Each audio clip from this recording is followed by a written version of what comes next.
Friends, ఎలాగున్నారండి? బాగున్నారండి? ఈరోజు మనం చికెన్ పిక్కిల్ ఎలా రెడీ చేసుకోవాలో చూద్దామండి.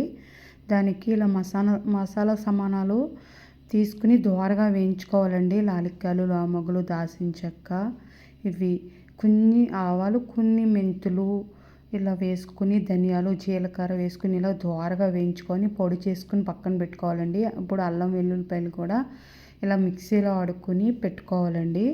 ఈ చికెన్ పికిల్కి అల్లం వెల్లుల్లి పేస్టు, హోల్ గరం మసాలా పొడి ఉంటే సరిపోతుంది. నిమ్మకాయ రసం, కారం, ఉప్పు.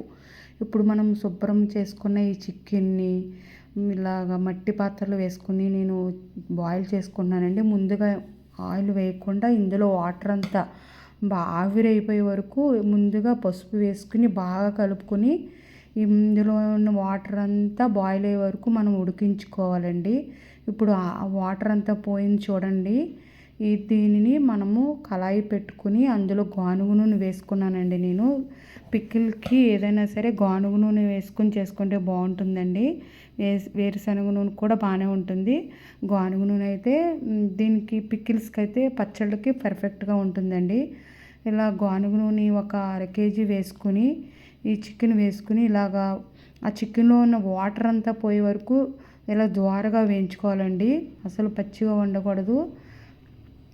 అలాగని గట్టిగా కాకుండా మరీ అలాగ మీడియంగా అందులో తడిపోయే వరకు మనము చికెన్ ఇలా వేయించుకుని ఇలా తీసుకోవాలండి. ఆ నూనెలోనే మనము అల్లం వెల్లుల్లి పేస్ట్ వేయించుకోవాలండి. 4 పెద్ద స్పూన్లు ఇలాగ అల్లం వెల్లుల్లి పేస్ట్ వేసుకుని పచ్చి వాసన లేకుండా బాగా దోరగా వేయించుకోవాలండి. ఈ పచ్చి వాసన పోతేనే మన చికెన్ పికిల్ కదండి, నిల్వ ఉండాలి కదా. బాగా ఈ పచ్చివాసన లేకుండా ద్వారగా ఇలా నూనెలో వేయించుకోవాలండి. ఇలా వేయించుకున్న దాంట్లోనే మనము వేయించుకొని పక్కన పెట్టుకున్న చికెన్ కూడా వేసుకొని బాగా కలుపుకోవాలండి. వెల్లుల్లి పేస్టు బాగా చికెన్కి పట్టేలా. ఇప్పుడు మనం ఒక కప్పు కారం తీసుకున్నామండి. చాలా పోతే మళ్ళీ వేసుకోవచ్చు కొంచెం వేడిగా ఉండగానే.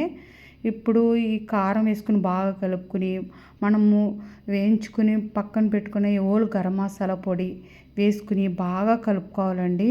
ఈ మసాలా పొడి అండి తెలుసు కదండి, ధనియాలు, జీలకర్ర, కొన్ని ఆవాలు, మెంతులు, లాలిక్కాయలు, లవంగాలు, దాల్చిన చెక్క ఇలా దోరగా వేయించుకొని పడండి. ఇప్పుడు ఉప్పు వేసుకుని బాగా కలుపుకోవాలండి.